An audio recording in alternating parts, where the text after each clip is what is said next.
Hello everyone, welcome back to movie munchings. August 15th long weekend అవడం వల్ల 3 movies పోటీ పడుతున్నాయి. Raviteja mister Bachchan, Ram double iSmart, Vikram Thangalaan.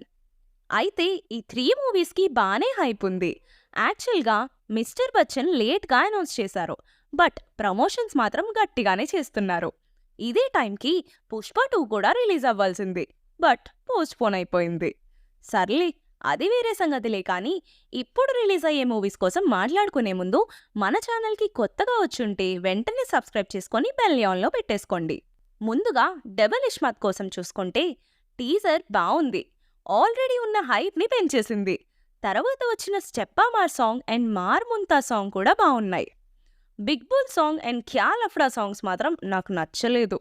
Trailer మాత్రం దెబ్బేసింది మాస్టారు. మూవీ మీద హైప్ తెప్పిస్తుంది అనుకుంటే యావరేజ్ ఫీల్ని ఇచ్చిందేంటి? ఆల్రెడీ ఇస్మార్ట్ శంకర్లో హిట్ అయిన కొన్ని డైలాగ్స్ రిపీట్ చేశారు. పర్ఫార్మెన్స్కి వంక పెట్టక్కర్లేదులే కానీ స్టోరీ ఎలా ఉండబోతోందో అని తెలియట్లేదు. ఫస్ట్ పార్ట్ కన్నా బెటర్గా ఉంటుందో లేదా బోరింగ్ స్క్రీన్ ప్లేతో వెళ్తుందో చూడాలి. కామెడీ ఉంది కానీ ఇప్పటి జనరేషన్లో ఎంతవరకు వర్కౌట్ అవుతుందో మరి. Next mister Bachchan. ఈ మూవీ నుండి వచ్చిన టీజర్ అండ్ ట్రైలర్స్ బాగున్నాయి. రైడ్ మూవీకి రీమేక్గా వస్తున్నా కూడా దానికి దీనికి పోలిక లేకుండా తీసారంట మూవీని. అంటే తీసుకున్న సబ్జెక్ట్ ఒకటే కానీ ప్రెజెంటేషన్ మాత్రం వేరు. ఈ మూవీ నుండి వచ్చిన సాంగ్స్లో రెప్పల డబ్బల్ సాంగ్ మాత్రం నచ్చింది, మిగతావన్నీ ఏదో సోసోగా అనిపించాయి. ఇంకా ట్రైలర్ విషయానికి వస్తే బావుంది భయ్యా. మిస్టర్ బచ్చన్ ట్రైలర్ బావుంది, ఎంటర్టైన్మెంట్ పుష్కలంగా ఉండబోతోంది అని అర్థమైంది. అక్కడక్కడ వచ్చే డైలాగ్స్ కూడా బాగున్నాయి. జగపతి బాబు గారు మళ్ళీ విలన్గా మంచి పర్ఫార్మెన్స్ ఇచ్చేలా ఉన్నారు. ఈసారైనా గుంటూరు కారంలా అవ్వకుండా ఉంటే చాలు. ఆ సెటప్ అంతా కూడా బాగుంది. 90స్కి తగ్గట్టుగా నాకైతే ఇంట్రెస్ట్ వచ్చింది భయ్యా మూవీ చూడ్డానికి. 14th premieres వేస్తున్నారంట.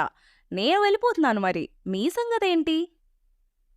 And at last తంగలం. ఇదేంటి భయ్యా ఇలా ఉంది? నాకేం అర్థం కాలేదు. తంగలన్ మూవీ ట్రైలర్ గురించి మాట్లాడుతున్నాను. ఏదో గట్టి మ్యాటరే అనిపిస్తోంది, అందుకే అర్థం కాలేదు. కానీ ట్రైలర్ మాత్రం బావుంది, రస్టిక్గా ఉంది. విక్రమ్ గారు అలాంటి క్యారెక్టర్ యాక్సెప్ట్ చేయడం అంటే గ్రేటే. అయినా ఆయనకి ఇలాంటివి కొత్తేం కాదులే. పాస్ట్లో కూడా అపరిచితుడు, ఇలాంటివి ఎన్నో చేశారు. ఏనాటి కాలం స్టోరీయో కానీ చాలా జాగ్రత్తగా చూడాలి మూవీ మాత్రం, లేదంటే బుర్రకెక్కదు. అన్ని మూవీస్ ప్రమోషన్స్ ఆల్మోస్ట్ ఎండ్ స్టేజ్కి వచ్చేశాయి. మూవీ రిలీజ్ అవడమే ఆలస్యం. ఇంతకీ మీరు ఏ మూవీకి వెళ్తున్నారు? నా ఫస్ట్ ప్రిఫరెన్స్ అయితే మిస్టర్ బచ్చన్. మీరు కమెంట్స్ చేసేయండి. ఇది గైస్ వీడియో. నచ్చితే లైక్ చేయండి, మీ ఫ్రెండ్స్ అండ్ ఫ్యామిలీకి షేర్ చేయండి. ఇంకో వీడియోలో కలుద్దాం.